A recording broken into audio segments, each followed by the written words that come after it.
ఏమో. అన్నయ్య, నీకు ఎంత పనున్నా ఒక్కరోజు భటుల్ని పంపించు, నువ్వు మాత్రం భోజనానికి నా ఇంటికి రా, ప్రేమతో నేను వండి పెడతానంది యమున. మన్నించి యమధర్మరాజు కార్తీక మాసంలో శుక్లపక్షంలో విధియ తిథి నాడు యమున ఇంటికి భోజనానికి వెళ్ళాడు. ఏం చెయ్యాలి అన్నయ్య వస్తే? పరమ ప్రేమతో చిన్నప్పుడు అన్నయ్య ఏం తినేవాడో, ఏదంటే ఇష్టమో ఆ మాటలు చెప్తూ, కబుర్లు చెప్తూ, ఇంకొంచెం తినన్నయ్య, ఇంకొంచెం తినన్నయ్య అంటూ అన్నయ్యకి ప్రేమగా వడ్డించింది. తిన్నాడు. ఏం కావాలమ్మా నీకు అని అడిగాడు. మరి దేవతా సంబంధం కదూ, వరం ఇవ్వాలి. ఆవిడ మనందరి కోసం ఓ వరం అడిగింది.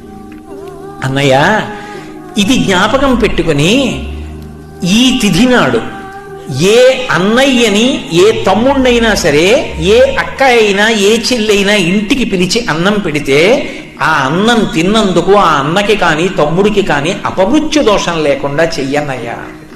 తప్పకుండా ఇస్తానమ్మా అన్నాడు. అంతేకాదమ్మా, నీలాంటి చెల్లెలు ఉన్నందుకు పొంగిపోతున్నాను, విశాల హృదయంతో అడిగావు. ఇలా పెట్టిన చెల్లికి మంగళసూత్రానికి ఇబ్బంది రాదమ్మా, సౌమాంగల్యంతో ఉంటుంది, వరం ఇస్తున్నాను అన్నాడు.